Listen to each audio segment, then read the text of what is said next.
Good morning church. एक बार फिर से आपका अर्बन लाइफ फेलोशिप के ऑनलाइन संदेश में स्वागत है। और जिस तरीके से आपको पिछले मैसेजेस के द्वारा आशीष मिली है, मैं विश्वास करता हूं कि आज के संदेश के द्वारा भी आपको आशीष मिलेगी। और आज हम अध्याय 9 देखेंगे नehemiah की किताब के। आप में से जो पहली बार जुड़ रहे हैं, मैं उनको बताना चाहता हूं कि हम एक सीरीज़ को पिछले 2-2.5 महीने से कर रहे हैं और हम nehemiah की किताब में से हम लोग प्रचार कर रहे हैं। और अगर आप पहली बार जुड़ रहे हैं तो मैं आपको चाहूँगा कि आप YouTube पे जाके हमारे जो भी सरमन अपलोडेड हैं आप उनको सुन सकते हैं, ताकि आप अपने आप को आप ये देख सकें कि हम लोग सीरीज़ के अंदर हमने अब तक क्या क्या बातें करी हैं। और जो लगातार सुन रहे हैं उनके लिए मैं यही चाहता हूँ कि आप लगातार बने रहें और जो ब्लेसिंग्स आपको मिल रही हैं उन्हें दूसरों के साथ ज़रूर शेयर करें। तो इससे पहले कि हम वचन में चलें, हम प्रार्थना करें। प्रभु, हम आपका धन्यवाद देते हैं आज की सुबह के लिए, आज के दिन के लिए प्रभु। और जिस तरीके से प्रभु पूरे हफ्ते प्रभु आपने हमें संभाला और जो भी कुछ हमने सुना था, सीखा था प्रभु जी, आपने उसे मानने में हमारी मदद करी, ताकि प्रभु हम सिर्फ सुनने वाले ना बने बल्कि प्रभु आपके वचनों को सुन के उस पर चलने वाले बन सकें प्रभु। और हम जानते हैं प्रभु, यदि आपकी तरफ से वो बल ना मिले प्रभु जी तो ये चीज़ हम नहीं कर सकते। इसलिए हम धन्यवाद देते हैं। आज के संदेश के लिए यही प्रार्थना करते हैं प्रभु कि अपने वचनों के द्वारा आप हमसे बातचीत करें। यीशु मसीह के नाम से इस प्रार्थना को मांगते हैं, आमीन। तो जैसा कि आप जानते हैं कि nehemiah की किताब उसका अध्याय 9 ये बहुत बड़ा चैप्टर है और इसमें 37 वर्सेस हैं। तो हम रीडिंग में समय नहीं बिताएंगे, लेकिन हाँ कुछ चीज़ों को हम ज़रूर देखेंगे। तो मैं आपके सामने पहली 5 आयतों को पढ़ूंगा और पहली 5 आयतों के बाद फिर हम उसको आगे देखते चले जाएंगे। वहाँ पर इस तरीके से लिखा हुआ है, फिर उसी महीने के 24वें दिन को इजरायली उपवास का टाट पहने और सिर पर धूल डाले हुए इकट्ठे हो गए। तब इज़राइल के वंश के लोग सब अन्य जाति लोगों से अलग हो गए और खड़े होकर अपने अपने पापों और अपने पुरखाओं के अधर्म के कामों को मान लिया। तब उन्होंने अपने अपने स्थान पर खड़े होकर दिन के 1 पहर तक अपने परमेश्वर यहोवा की व्यवस्था की पुस्तक पढ़े और 1 और पहर अपने पापों को मानते और अपने परमेश्वर यहोवा को दंडवत करते रहे। यीशु बानी, कदमिएल, शबन्या, बुन्नी, शेरेबिया बानी और कनानी ने लेवियों की सीढ़ी पर खड़े होकर ऊंचे स्वर से अपने परमेश्वर यहोवा की दुहाई दी। फिर यीशु, कदमिएल बानी, शबन्या, शेरेबिया, होदिया, शबन्या और पथया नामक लेवियों ने कहा, खड़े हो, अपने परमेश्वर यहोवा को अनादिकाल से अनंत काल तक धन्य कहो। तेरा महिमायुक्त नाम धन्य कहा जाए, जो सब धन्यवाद और स्तुति से परे है। तो चैप्टर 9 अगर आप देखेंगे तो आपकी किताबों में, आपकी बाइबल में इसको जो शीर्षक दिया गया है वो दिया गया है पापों का अंगीकार। और यही हमारा टाइटल है, पापों का अंगीकार, यानी कि कन्फेशन ऑफ सिन। और इससे पहले कि हम इसमें जाएं, मैं आपको बताना चाहता हूं कि हम अपने सरमन को फेसबुक पे भी अपलोड करते हैं। तो अगर आपको व्हाट्सएप पे सरमन नहीं मिलता है तो फेसबुक पे भी जा सकते हैं। ये बात मैं इसलिए कर रहा हूँ क्योंकि जो हमारी जनरेशन है, जिस जनरेशन में हम रहते हैं, we are known the generation of social media. Social media का बहुत ज़्यादा इस्तेमाल जो है इस समय में किया जा रहा है। फेसबुक, व्हाट्सएप, ट्विटर, ये 3 चीज़ें ऐसी हैं जिस पे लोग लगातार अपने अपने फेसबुक पे रहते हैं। और फेसबुक पे हम करते क्या है, या सोशल मीडिया पे हम करते क्या हैं? हमारी जनरेशन जो है ये एक ऐसी जनरेशन है जिसे हम ये मानते हैं कि we are the people of selfies. हमें सेल्फी लेना अच्छा लगता है। हम जो भी कुछ हमारी जो लाइफ है उसको हम सोशल ज़रूर करते हैं।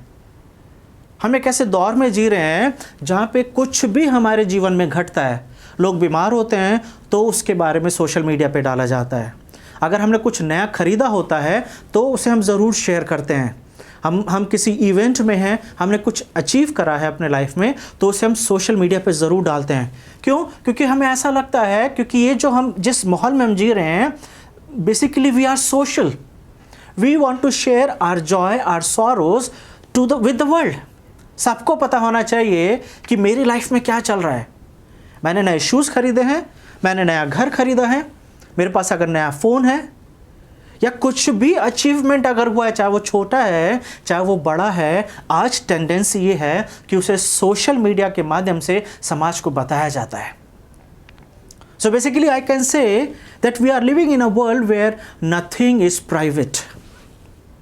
आपकी पर्सनल लाइफ जो है वो पर्सनल नहीं है, क्योंकि अगर आप अपने बारे में नहीं डाल रहे हैं तो हो सकता है आपका फैमिली, आपके रिलेटिव्स या आपके फ्रेंड्स आपके बारे में सोशल मीडिया पे शेयर करें कि आपने क्या अचीव करा है या आपके साथ क्या हो रहा है। लेकिन इन सब चीज़ों के बावजूद अगर कोई चीज़ है जो हम सोशल मीडिया पे शेयर नहीं करते हैं, वो है हमारी गलतियाँ, हमारी मिस्टेक्स।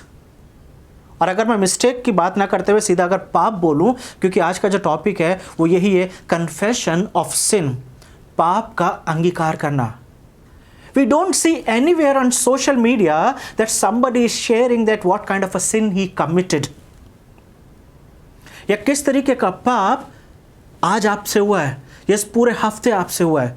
कोई भी नहीं डालता ये चीज़ें। लेकिन हाँ, अचीवमेंट्स हम हमेशा शेयर करते हैं, या कुछ भी हमने अगर नया खरीदा है, कुछ भी हमें प्रमोशन मिली है, या कुछ भी बेस्ट हुआ है, we love to share on social media. समाज को पता होना चाहिए कि मैं किस बुलंदियों पे पहुंच रहा हूं। समाज को पता होना चाहिए कि मेरी लाइफ में क्या प्रोग्रेस हो रही है। But we don't share what kind of a sin I commit. और ये सिर्फ आज की बात नहीं है, ये शुरू से चला आ रहा है। If we will go back in the time of Adam and Eve, तो वहां पर भी हम यही देख रहे हैं कि जब परमेश्वर अदन की वाटिका में आए और आवाज दी कि आदम तू कहां है, तो वहां पर भी हमें ये चीज देखने को मिल रही है। Even Adam and Eve, they were hiding their sin. क्यों वो लोग पाप छुपा रहे थे, या क्यों आज कोई भी इंसान अपने पाप के बारे में दूसरों से बात नहीं करता है? क्योंकि आदम और हवा को ये इस बात का एहसास हुआ था कि जो भी कुछ उन्होंने करा है, it should not be revealed to the world, and specially God should not know. या उस समय में ये चीज दूसरों को नहीं पता होनी चाहिए कि हमने क्या करी है। So why we hide our sin? या इस बात को अगर मैं थोड़ा फर्क तरीके से पूछूं, व्हाई पीपल कमिट सिन? लोग पाप करते क्यों हैं? यहां पर अगर आप चैप्टर 9 में देखेंगे तो पापों का अंगीकार किया जा रहा है। चैप्टर 8 में हमने देखा पापों का अंगीकार हो रहा है, चैप्टर 9 में हम देख रहे हैं। और एक चीज़ जब मैं तैयारी कर रहा था तो मैं यही चीज़ सोच रहा था कि चैप्टर 8 में हमने 2 सरमन देखे, पहली 12 वर्सेस का और उसके बाद 13 से 18 तक का। और उन दोनों सेक्शंस में हमने इस बात को नोटिस करा कि लोग दुहाई दे रहे हैं, पश्चाताप कर रहे हैं, पापों की क्षमा मांग रहे हैं। दोनों सरमन में हमने यही चीज देखा। लेकिन चैप्टर 9 में फिर से हम उसी चीज को देख रहे हैं कि पापों की क्षमा मांगी जा रही है। और not only in chapter 9, even in chapter 10 we will see the same concept. Once again people surrendering their life to God. एक बार फिर से लोग जो हैं परमेश्वर के सामने आते हैं और अपने पापों की क्षमा मांग रहे हैं। Why we are confessing sin again and again? क्यों चैप्टर 8 में बार बार बोला जा रहा है कि लोग पापों की क्षमा मांग रहे हैं? क्यों चैप्टर 9 में बोला जा रहा है? तो जैसे कि मैंने आपसे सवाल पूछा, सबसे पहला सवाल, व्हाई पीपल कमिट सिन? और अगर लोगों की बात ना करते हुए मैं सीधा आप ही से पूछूं, आप पाप क्यों करते हैं? Why do you commit sin? What is sin? पाप है क्या? अगर ग्रीक में इसे देखें तो ग्रीक में जो पाप के लिए वर्ड आया है वो है हमार्शिया, HAMARTIA, हमार्शिया। और ग्रीक में इसको जो एक्सप्लेन किया जाता है सिन को, इसका मतलब है missing the mark. Missing the mark यानी कि लक्ष्य से भटक जाना। और इसको एक्सप्लेन करने के लिए डेफिनेशन यही बताई जाती है कि जब तीर कमान का यानी कि आर्चरी का जब कंपटीशन होता है तो एक गोले के अंदर आर्चर को निशाना लगाना होता है, और वो जो सेंटर पॉइंट है जहाँ पे तीर लगना चाहिए, अगर तीर उसमें ना लग के साइड में लगता है तो उसे उस लैंग्वेज में बोला जाता है मिसिंग द मार्क। यानी कि जो लक्ष्य आपको बताया गया है उस लक्ष्य से आप भटक गए हो। ये जो स्क्रीन पे आपको दिखाया जा रहा है लक्ष्य से भटका हुआ कि किस तरीके से तीर जो है गोले में ना लग के साइड में लगा हुआ है, तो ये जो तीर साइड में लगा हुआ है, this is called missing the mark and this is called the sin. परमेश्वर ने जब आदम और हवा को बनाया तो परमेश्वर ने उन्हें भी लक्ष्य दिया, परमेश्वर ने उन्हें भी व्यवस्था दी, उन्हें भी बताया कि किस तरीके का जीवन जीना है। God gave them the guideline, God gave them a commandment. और जब हम परमेश्वर की बातों को नहीं करते हैं, आज आपके और मेरे जीवन में परमेश्वर की कमांडमेंट्स, परमेश्वर की आज्ञाएं दो तीन तरीके से हमें मिलती हैं। पहला, वचन के द्वारा हम वचनों में पढ़ते हैं कि हमें क्या करना है और क्या नहीं करना है। दूसरा, हमारा कॉन्शियस, हमारा विवेक हमें इस बात को बताता है कि हमें क्या करना है और क्या नहीं करना है। और तीसरा, परमेश्वर अपने लोगों के द्वारा हमें सिखाते हैं कि हमें क्या करना चाहिए और क्या नहीं करना चाहिए। और जब इन तीनों एरियाज में व्हेन वी फॉल, इन तीनों एरियाज में जब हम किसी ना किसी तरीके से चूक जाते हैं, तो उस चूकने को पाप बोला जाता है। जो हमें बताया गया है उसे ना करना पाप माना जाता है। दूसरा सवाल मैंने पूछा, व्हाई पीपल कमिट सिन? आप और मैं पाप क्यों करते हैं? हम पाप इसलिए करते हैं कि कहीं ना कहीं या लोग पाप इसलिए करते हैं because somewhere they feel that they are not satisfied with God. We commit sin because somewhere we feel that we are not satisfied with God. परमेश्वर ने जो मुझे दिया है उससे ज़्यादा की चाह रखना, उससे ज़्यादा प्राप्त करना और किसी न किसी तरीके से उसे पा लेना पाप होता है। परमेश्वर ने जो आपको दिया है, जैसे पौलुस बोल रहा है इफिशियंस में, I have learn to be content in the Lord. Do you think that you have learn to be content in the Lord? पौलुस बोल रहा है, मैंने परमेश्वर में अपने आप को संतुष्ट रखना सीखा है। और जब मैं अपनी लाइफ में संतुष्ट नहीं हूं, तो कहीं ना कहीं when I do something, I convey the message to God that God you have not done this to me, या परमेश्वर ये चीज़ आपने मुझे नहीं दी, इसलिए मुझे इसे अपने तरीके से हासिल करना पड़ रहा है। और क्योंकि जो मेरा तरीका है, जो मैं हासिल कर रहा हूं, हो सकता है या तो वो मैं समय से पहले हासिल कर रहा हूं, या हो सकता है वो मेरे लिए नहीं है। और जब मैं उसे प्राप्त करता हूं, तो कहीं ना कहीं I am conveying the message that God you have not done this for me, but I am able to take that. Why people commit sin? Because somewhere they are not content, somewhere they are not satisfied in their life. जो कुछ हमारे पास है हम उसमें संतुष्ट नहीं हैं, और इसलिए हम वो चीज़ पाना चाहते हैं जो समाज के पास है, जो दूसरे लोगों के पास है, but I don't have. और यही वो रीज़न होता है कि लोग पाप करते हैं। क्यों हम ये सारी बातें कर रहे हैं? क्योंकि चैप्टर 9 के अंदर हम इन्हीं बातों को देख रहे हैं कि किस तरीके से लोग जो है अपने पापों की क्षमा मांग रहे हैं। पहली वर्ष में लिखा हुआ है, फिर उसी महीने के 24वें दिन को इजराइली उपवास का टाट पहने हुए। 24वें दिन उसी महीने के, तो यानी कि एक चीज़ ये है कि इससे पहले जो झोपड़ियों का पर्व मनाया गया था, अगर आपको पिछला सरमन याद होगा, तो झोपड़ियों के पर्व की जो ड्यूरेशन है वो 8 दिन की है, जिसमें 7 दिन 7 days they will live in huts in boots, और 8वां दिन एक सॉलम असेंबली होगी, एक सभा होगी जहाँ पे फिर से परमेश्वर की व्यवस्था को पढ़ा जाएगा और परमेश्वर के बारे में बताया जाएगा। तो 8 दिन वो लोग बूट्स में रहे हैं, झोपड़ियों में रहे हैं, टैबरनेकल में रहे हैं, और उसके ठीक नेक्स्ट डे, तो आप देख रहे हो कंटिन्यूएशन में सारी चीज़ें चल रही हैं। उसके अगले दिन यानी कि 24वें दिन लोग क्या हैं, उपवास के लिए, यहाँ पे लिखा हुआ है, फिर उसी महीने के 24वें दिन को इजरायली उपवास का टाट पहने और सिर पर धूल डाले हुए इकट्ठे हो गए। पहली वर्ष को इजरायली लोग 24वें दिन इकट्ठे हो रहे हैं। अगर आप थोड़ा सा पीछे जाएंगे तो अभी तक क्या क्या हो गया है? अभी तक हमने ये देखा है कि यरूशलेम की दीवार रिपेयर हो गई है, अभी तक हमने ये देखा है कि परमेश्वर का भवन तैयार हो गया है, लोगों के घर तैयार हो गए हैं। इन सब होने के बाद 8वें चैप्टर में हमने चीज़ देखी कि परमेश्वर का वचन उन्हें सुनाया गया, झोपड़ियों का पर्व मनाया गया। सब कुछ प्राप्त करने के बाद यहाँ पे पहली वर्ष में लिखा हुआ है, दे असेंबल्ड फॉर व्हाट? फास्टिंग के लिए। वो उपवास कर रहे हैं, उन्होंने टाट पहना हुआ है और सर पे राख डाली हुई है। 3 चीज़ें हैं यहाँ पर। 4 चीज़ें, उनका इकट्ठा होना, उपवास करना, टाट ओढ़ना और राख डालना। इन 4 चीज़ों को हम थोड़ी देर देखेंगे। क्या चीज़ दर्शाती है ये 4 चीज़ें? Why people do fast? लोग उपवास क्यों करते हैं? या अगर मैं आपसे पूछूं आप उपवास क्यों करते हैं?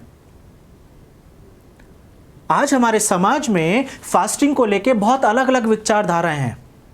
Some people do fast because they feel that their prayers have been not answered. उनकी प्रार्थनाएं नहीं सुनी गई हैं तो फास्टिंग करो, क्योंकि उन्हें ऐसा सिखाया गया है, उन्हें ऐसा बताया गया है कि जब प्रार्थनाएं नहीं सुनी जाती, जब प्रार्थनाओं का उत्तर नहीं आता तो क्या करें? फास्टिंग करते हैं। फास्टिंग करो, क्योंकि फास्टिंग करने से परमेश्वर जल्दी सुनते हैं। फास्टिंग करने से परमेश्वर हमारी प्रार्थनाओं का उत्तर दे देते हैं। आपको लगता है कि ऐसा है? यीशु मसीह ने बोला मांगो तो तुम्हें दिया जाएगा। यीशु मसीह ने ये नहीं बोला कि अगर प्रार्थना ना सुनी जाए तो फास्टिंग प्रेयर करना। लेकिन हमारे समाज में हम पॉलिटिकली तरीके को देखें तो जब लोगों की मांगे सरकार पूरी नहीं करती तो भूख हड़ताल पे बैठ जाते हैं ना लोग। नेता लोग या छोटे छोटे ग्रुप्स जो हैं दिल्ली में जंतर मंतर पे भूख हड़ताल पे बैठ जाते हैं कि सरकार को हमारी मांग पूरी करनी पड़ेगी, या जो हमारी डिमांड है उसे मांगनी पड़ेगी, और अगर नहीं करेंगे तो हम फास्टिंग प्रेयर करेंगे, हम फास्टिंग करेंगे, हम उपवास करेंगे, और तब तक करेंगे जब तक सरकार को झुका ना दे। कुछ समझ में आ रहा है? कुछ इसी तरीके की चीज़ें शायद हम लोग हमारे समाज में भी होती हैं।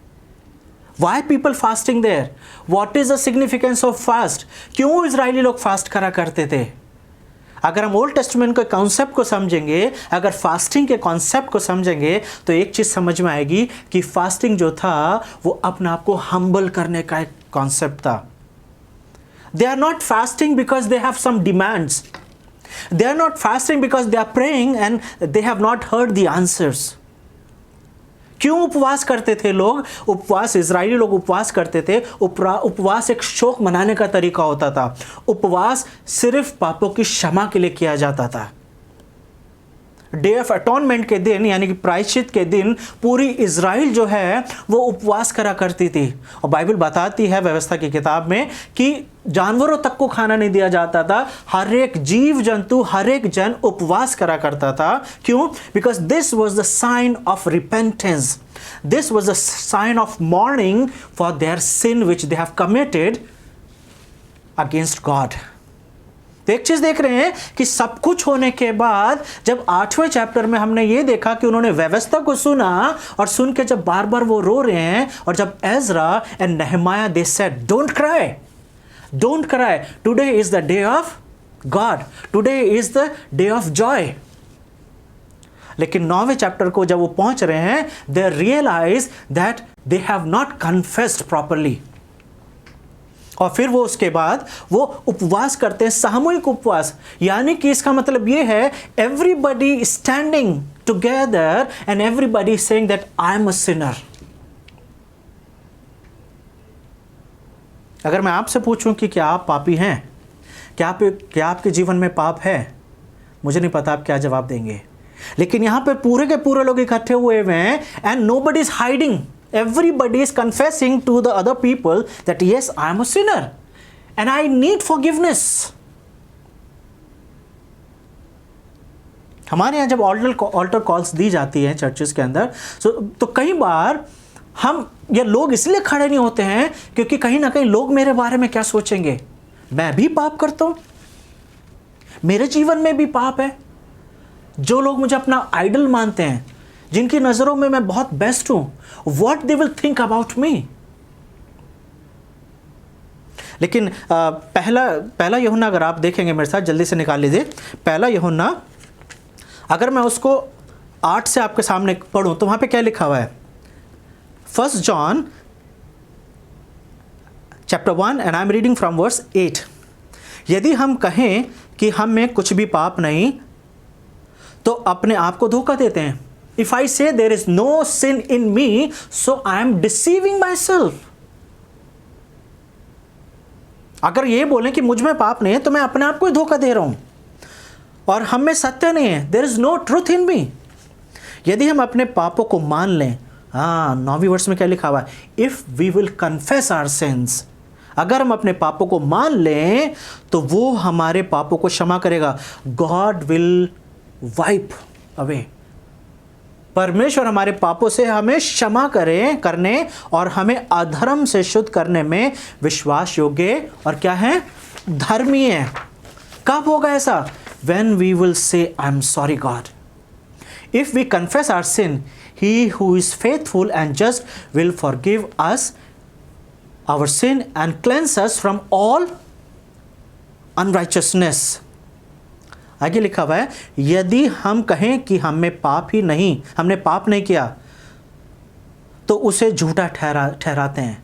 So if you are saying, I don't commit sin, so I am saying, God, how can you say that I am a sinner? तो हम किसको झूठा ठहरा रहे हैं? हम परमेश्वर को झूठा ठहरा रहे हैं। क्योंकि यूहन्ना 3:16 में क्या लिखा हुआ है? क्योंकि परमेश्वर ने जगत से ऐसा प्रेम करा कि उसने अपना इकलौता पुत्र दे दिया, ताकि जो कोई विश्वास करे।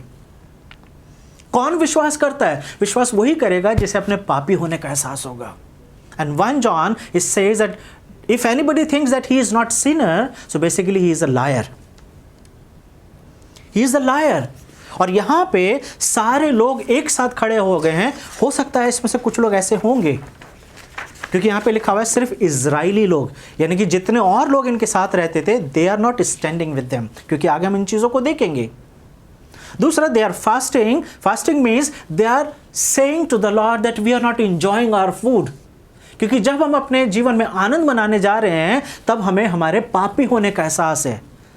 फास्टिंग सिर्फ खाने को छोड़ा नहीं जाना फास्टिंग करते हैं। कुछ लोगों के लिए फास्टिंग का मतलब ये है don't eat and drink, don't eat food. लेकिन फास्टिंग ये है that you don't feel eating. Why? Because आपका जो पापी होने का एहसास है वो आपको किसी भी चीज़ में एंजॉय नहीं करने दे रहा है।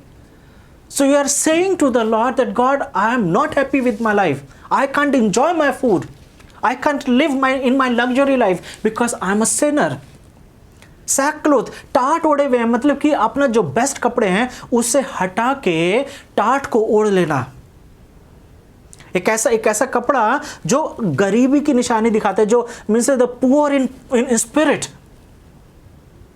आप जो हैं अपने आप को समाज के सामने भी रख रहे हैं। Everybody can see if somebody is covering himself with a gunny bag और with any kind of a cloth. लोग देख सकते हैं, क्योंकि जब हम फास्टिंग करते हैं, अगर आज के समय की हम बात करें, जैसे यीशु मसीह ने बोला कि जब तू फास्ट करे तो किसी को पता नहीं चलना चाहिए। So maybe in today when I fast, nobody will know, nobody will notice that I am in fast. लेकिन उस समय में फास्टिंग के लिए एक प्रोसेस है, एक प्रैक्टिस है जिसे लोग कर रहे हैं, and everybody can see that he is fasting because उसने वो टाट ओढ़ा हुआ है। और क्या है? सर पे राख डालना। सर पे राख डालने का मतलब क्या है? That they are humbling themselves in front of God. वो बताना चाह रहे हैं कि परमेश्वर आपने हमें सब कुछ दिया है, but still I am not enjoying because of the sin in my life. तो पहली चीज हम देख रहे हैं वर्स 1 के अंदर कि पूरे इजरायली लोग, जो लोग वापस आए हैं, जब उन्हें अपने पापी होने का एहसास आया। अब हमें ये सवाल पूछना पड़ेगा, when they already confessed in chapter 8 in first 12 versus, then why they confessed again in chapter 8 and now why they are confessing in chapter 9? क्यों बार बार? क्या हमें बार बार कन्फेशन करना होता है? क्या हमें बार बार पापों का पश्चाताप करना होता है? और उस बात को समझाने के लिए मैं आपको सिर्फ एक इलिस्ट्रेशन दूंगा कि अगर आपने देखा होगा कि जब आप पहाड़ों की तरफ जाते हैं, आप अपनी गाड़ी में बैठ के जब पहाड़ों की तरफ जाते हैं तो दूर से पहाड़ बहुत छोटे लगते हैं।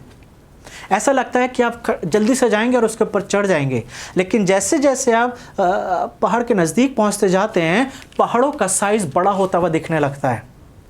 और बिल्कुल जब आप बिल्कुल पहाड़ों के पास पहुंच जाते हैं, तब आप देखते हैं कि ये इतने बड़े हैं कि इन पे चढ़ा नहीं जा सकता आसानी से। लेकिन दूर से ऐसा लगता है ये छोटे छोटे से टीले हैं, you can just climb like that. और वो ही आपके मेरे जीवन में आत्मिक रूप से होता है। when we begin our spiritual journey, cross is very far from us. और जब हम सलीब को देखते हैं तो हमें अपने पापी होने का एहसास होता है। लेकिन जैसे जैसे day to day we start moving towards the cross, तो जैसे जैसे क्रॉस के हम नज़दीक पहुंचते जाते हैं, क्रॉस का साइज, क्रॉस जो है, यीशु मसीह की सलीब जो है, वो हमें हमारे को पापी होने का एहसास कराती है। हमारे जीवन में वो पाप दिखाते हैं। क्यों पाप दिखाते हैं? इसलिए नहीं ताकि परमेश्वर हम पे इल्ज़ाम लगा सके, but God shows our sin, God shows our shortfalls so that we can confess. परमेश्वर हमें उन पापों को इसलिए देखने देते हैं ताकि हम अपने पापों की क्षमा मांग सकें। और जैसे जैसे हम नज़दीक पहुंचते चले जाते हैं, हमें हमारे जीवन के वो छोटे छोटे पाप, वो छोटी छोटी गलतियां जो हमने करी होती हैं, वो दिखने लगती हैं। और इसलिए एक विश्वासी को हर दिन क्षमा मांगने की ज़रूरत होती है। कुछ लोग ऐसा सोचते हैं कि वंस दे प्रेड, जिस दिन उन्होंने प्रभु यीशु मसीह को ग्रहण करा, the day they receive there salvation, जिस दिन उनका आत्मिक जीवन शुरू हुआ, सिर्फ वही दिन पापों की क्षमा के लिए था। सिर्फ वही दिन था जिस दिन पापों की क्षमा मांगनी थी, लेकिन उसके बाद नहीं, उसके बाद ज़रूरत नहीं है। But my dear people, I want to tell you, every day we should confess our sins. Every day we should ask forgiveness of our sins. जहाँ पे भी मैं पढ़ाता हूँ वहाँ पर मैं इस बात को सिखाता हूँ that जब भी हम रात को सोने जाते हैं, we should confess our sin. और कई बार मैंने इस तरीके की प्रार्थनाएं सुनी है कि Father God, the sins which I have committed unknowingly and knowingly, please forgive. तो ऐसा लगता है हम परमेश्वर को बता रहे हैं कि परमेश्वर, हमने जाने या अनजाने में जो भी कुछ पाप करें उसकी हमें क्षमा कर दीजिए। लेकिन मैं आपको बताना चाहता हूं 98% पाप आप और मैं जो करते हैं वो जान के करते हैं, अपनी नॉलेज में करते हैं, और हमें पता होता है कि ये हमने गलती करी है। लेकिन फिर भी हम परमेश्वर को सिर्फ छोटे से सेंटेंस में भी बोल देते हैं कि परमेश्वर, जाने अनजाने में जो हमने गलती करी है उसकी हमें क्षमा, उसको हमें माफ कर दीजिए। लेकिन क्या तरीका है क्षमा मांगने का? क्षमा मांगने का तरीका यह कि अपने आप को हम्बल करना, अपने आप को दीन करना, परमेश्वर को अपने बारे में बताना, परमेश्वर को यह बताना कि मैंने ये गलती करी है। हम परमेश्वर से कुछ छुपा सकते हैं क्या? आदम और हवा ने छुपाने की कोशिश करी, क्या छुपा पाए? दाऊद भजन संहिता 139 में क्या बोला है? Psalm 139, I can't hide myself. हम परमेश्वर से कुछ भी चीज नहीं छुपा सकते हैं। और यहां पर इजरायली लोग जो हैं, दे आर कन्फेसिंग, और किस किस चीजों के लिए प्रार्थना कर रहे हैं? यहां पे लिखा हुआ दूसरी वर्ष में, तब इजरायलियों के वंश के लोग सब अन्य जातियों से अलग हो गए और खड़े होकर अपने अपने पापों और अपने पुरखाओं के अधर्म के कामों को मान लिया। दूसरी वर्ष में लिखा हुआ है, फर्स्ट दे सेपरेटेड देमसेल्फ। कौन लोग? जो सिर्फ प्योरली जो इजरायली लोग हैं। उनके साथ और भी ऐसे लोग रहते थे जिन्हें फॉरेनर्स बोलते हैं हम, लेकिन इस दिन दे सेपरेटेड देमसेल्फ। हो सकता है सब लोग इन्हें देख रहे होंगे, सब लोग ये मान रहे होंगे कि अरे ये लोग अपना, ये पापी हैं, हमें तो पता ही नहीं था, और वो अपने आप को शायद बेस्ट मान रहे होंगे। हो सकता है they must be thinking we are the best people, we are not sinners, but see these Israelites, they are sinners. लेकिन ये किस चीज के लिए प्रार्थना कर रहे हैं? ये अपने पापों के लिए कर रहे हैं, और अपने वंशज के लिए, अपनी फैमिलीज के लिए, अपने फादर और मदर के लिए, अपने पितरों के लिए, अपने पुरखाओं के पापों के लिए। अब थोड़ी देर के लिए सोचिए, ये अपने पुरखाओं के लिए, यानी कि अपने एंसेस्टर्स के लिए, जो जनरेशन अभी है नहीं, उनके पापों के लिए माफी मांग रहे हैं। क्यों मांग रहे हैं? क्या यहाँ पर हमें यह सीखने को मिल रहा है that we should love to our deads? जो लोग मर गए हैं उनके पापों के लिए हमें माफ़ी मांगनी चाहिए क्या? क्योंकि ऐसा लगता है कि अपने पूर्वजों के लिए, यहाँ पे लिखा हुआ है दूसरी वंश से, तब इजरायली लोग के वंश के सब लोग अन्य जाति लोगों से अलग हो गए और खड़े होकर अपने अपने पापों और अपने पुरखाओं के अधर्म के कामों को मान लिया। So basically what they are saying, they are not praying for their dead people, their dead family members. जो लोग मर गए हैं उनके फैमिली में उनके पापों के अंगीकार के लिए प्रार्थना नहीं की जा रही है, but this prayer is basically acknowledgement. वो इस बात को मान रहे हैं कि उनके पुरखाओं ने पाप किया है। अभी कुछ ही दिन पहले की बात है, 1-2 दिन पहले की, कि किसी ने बताया कि हमारे ऑफिस में एक नया क्रिश्चियन ने ज्वाइन करा है और उसका नाम भी बताया।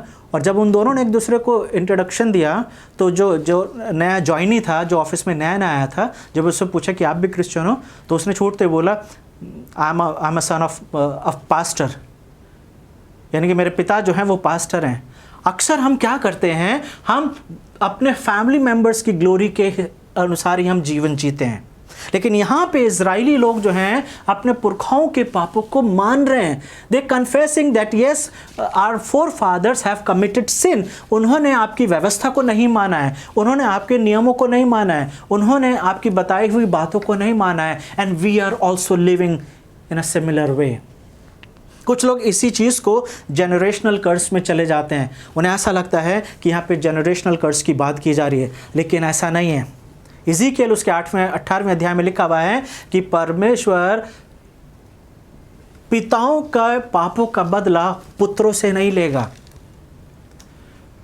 We will not be we are not answerable to of our parents.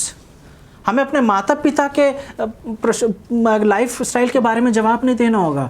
But they are confessing that yes our forefathers have not lived life, जैसा उन्हें जीवन जीना था वैसा नहीं जिया है, और हमने भी वैसा जीवन नहीं जिया है। तो उसके बाद क्या होना चाहिए? एक्नॉलेजमेंट के बाद क्या होना चाहिए?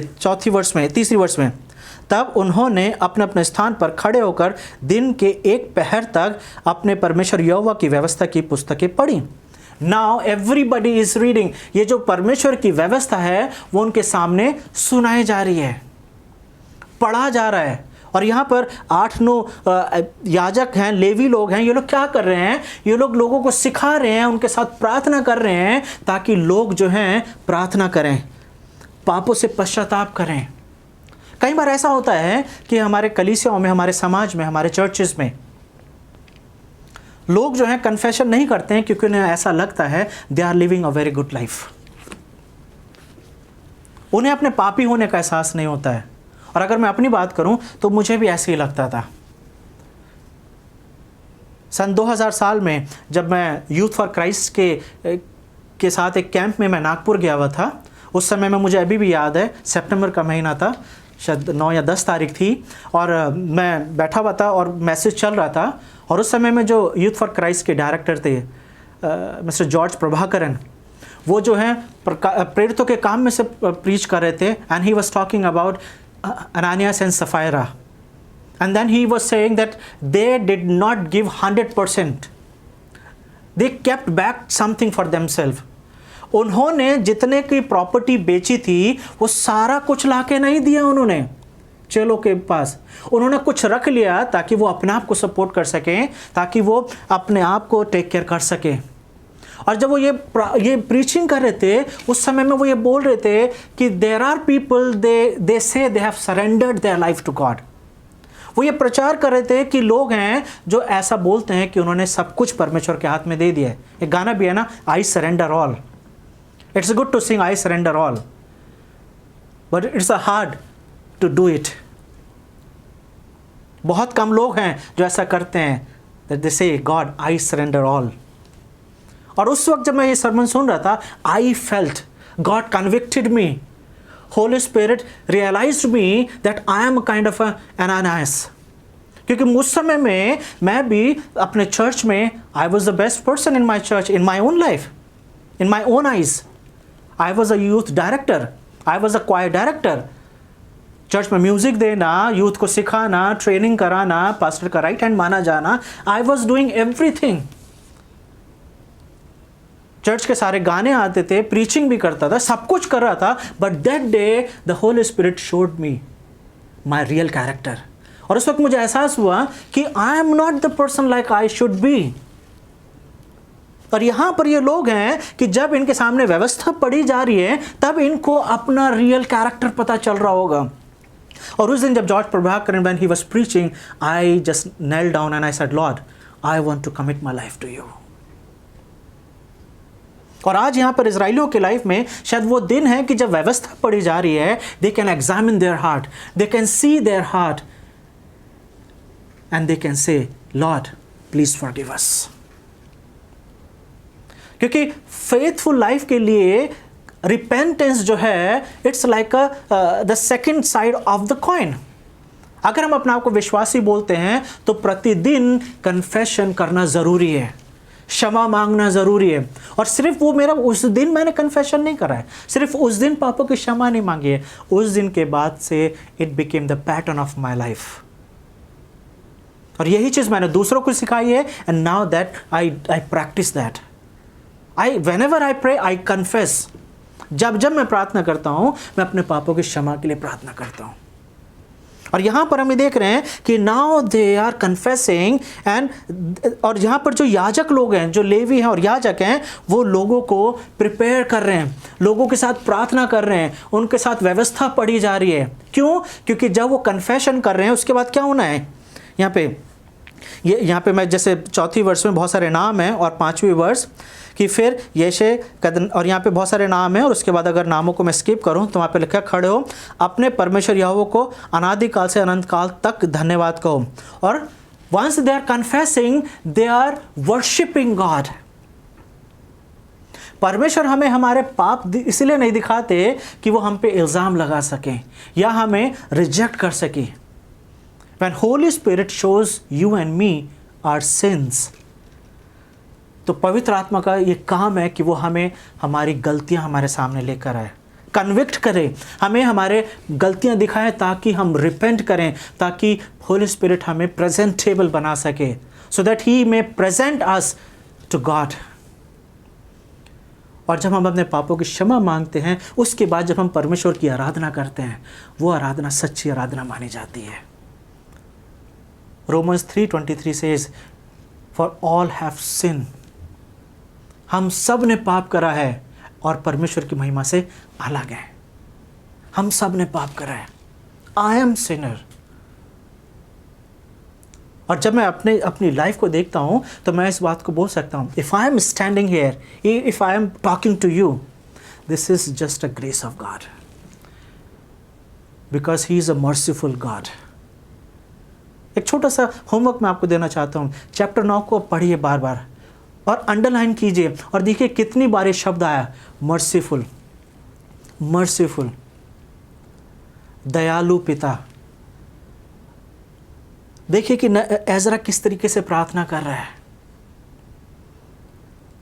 हम परमेश्वर की दया को अगर अपने जीवन में एक्सपीरियंस करना चाहते हैं तो उसके लिए हमें अपने पापों को मानना ज़रूरी है। पापों को मान लेना इस बात का साइन है कि हम अपने आप को दीन कर रहे हैं, क्योंकि यही सबसे बड़ी प्रॉब्लम है आज हमारी। We love to share our life on social media, but we don't want to confess our sins. As Bible says, confess your sins with one another. एक दूसरे के साथ अपने पापों को मान लो।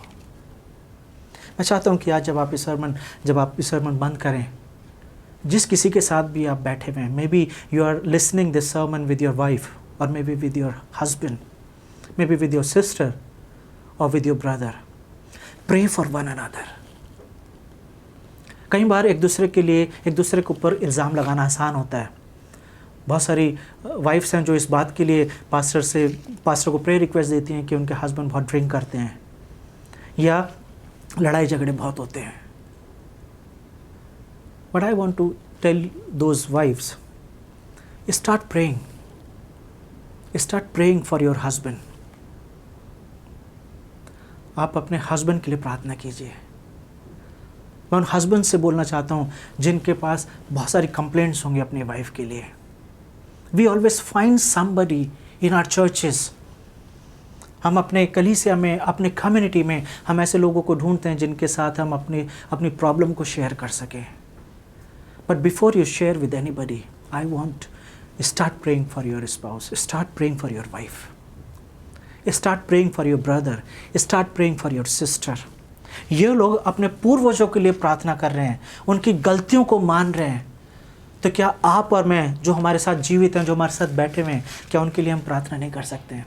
क्या उनके पापों के लिए हम प्रार्थना नहीं कर सकते हैं? इल्ज़ाम लगाना बहुत आसान होगा, लेकिन जब हम प्रार्थना करेंगे उनके बिहाफ पर, that will be called the prayer of intercessory. मध्यस्थता की प्रार्थना, हम अपने हस्बैंड के पापों की क्षमा के लिए प्रार्थना करें, हम अपनी वाइफ के पापों के लिए क्षमा की प्रार्थना करें, हम अपने बहन और भाइयों के पापों की क्षमा के लिए प्रार्थना करें। हम्बल योरसेल्फ, जैसे याकूब की किताब में लिखा हुआ है। Will just see one last verse and then we will finish. याकूब उसका 4था अध्याय निकाल लीजिए मेरे साथ, जेम्स चैप्टर 4, और मैं उसको 7 से पढ़ रहा हूँ। James chapter 4 and I am reading from verse 7। इसलिए परमेश्वर के अधीन हो जाओ, सबमिट टू गॉड, परमेश्वर के अधीन हो जाओ और शैतान का सामना करो। Submit to God, resist the devil, शैतान का सामना करो तो वो तुम्हारे सामने से भाग जाएगा, and he will run away. Submit to God, resist the devil. अपने आप को परमेश्वर के हाथ में दे दो, and he will flee from you. शैतान जो है आपके सामने से भाग जाएगा। परमेश्वर के निकट जाओ, परमेश्वर के निकट आओ तो वो भी तुम्हारे निकट आएगा। When we go closer to God, God also comes closer to us. Cleanse your hands. Draw near to God and He will draw near to you. Cleanse your hands, you sinners. Purify your hearts, you double-minded. परमेश्वर के निकट आओ तो वो भी तुम्हारे निकट आएगा। हे पापियों, अपने हाथ शुद्ध करो, और हे दुच्चीले लोगों, अपने हृदय को पवित्र करो। So you see, this is the word of God. Submit to God and resist the devil. जब हम परमेश्वर के हाथ में अपना आप को दे देते हैं, परमेश्वर के हाथ में देने का मतलब ये है accepting that yes, I am a sinner. Don't hide yourself. हम ज़माने से एक दूसरे से अपने पापों को, अपने आप को छुपा सकते हैं, but God knows the reality. ये लोग टाट ओढ़ रहे हैं, राख डाल रहे हैं, फास्ट कर रहे हैं। They are fasting because it's a sign of their mourning, it's a sign of their heart. उन्हें इस बात का एहसास हो रहा है कि वो पापी हैं। क्या वचन आपको इस बात का एहसास करा रहा है आज कि आप पापी हैं? क्योंकि जब जब वचन पढ़ा जाता है तो वचन, परमेश्वर का वचन, ये बाइबल हमें रियलिटी दिखाती है। If God is showing something in your life today, maybe Holy Spirit is convicting you for something. Today is the day of salvation. Pray for yourself. Pray for your family. प्रभु, हम आपका धन्यवाद देते हैं आज के दिन के लिए। आपका वचन प्रभु हमारे मार्ग के लिए उजियाला है। प्रभु धन्यवाद देते हैं प्रभु उन महान लोगों के लिए जिनके द्वारा प्रभु जी आपने इस वचन को तैयार करवाया, ताकि इस वचन के द्वारा प्रभु हम अपने जीवनों को जांच सकें। इस वचन के द्वारा प्रभु हम अपने आप को पहचान सकें। ये मेरी प्रार्थना है प्रभु, जितने लोग इस वक्त प्रार्थना कर रहे हैं, जितने लोग प्रभु जी आपके वचन के द्वारा आज कन्विक्ट हुए हैं, ये मेरी प्रार्थना है प्रभु, हर एक को आप क्षमा करें, मुझे क्षमा करें प्रभु, ताकि हम उन इज़राइलियों की तरह जो अपने आप को दीन कर रहे हैं, हम्बल कर रहे हैं, हम भी प्रभु पूरी तरीके से अपने आप को हम्बल करके प्रभु अपने आप को आपके सामने रख सकें, ताकि प्रभु आप हमें धो के शुद्ध करें, ताकि यीशु मसीह ने जो काम करा है वो काम प्रभु हमारे जीवनों में दिखाई दे सके। धन्यवाद देते हैं आज के वचन के लिए। यीशु मसीह के नाम से इस प्रार्थना को मांगते हैं, आमीन। मैं विश्वास करता हूँ कि परमेश्वर आपसे बातचीत करें इन वचनों के द्वारा। प्रभु में बने रहिए और जो वचन आपको बताए जा रहे हैं उसके अनुसार अपने जीवन को जिए, और साथ ही साथ दूसरों को ज़रूर भेजें ये सरमन, ताकि और भी आशीषित हो सके। God bless you, have a wonderful week.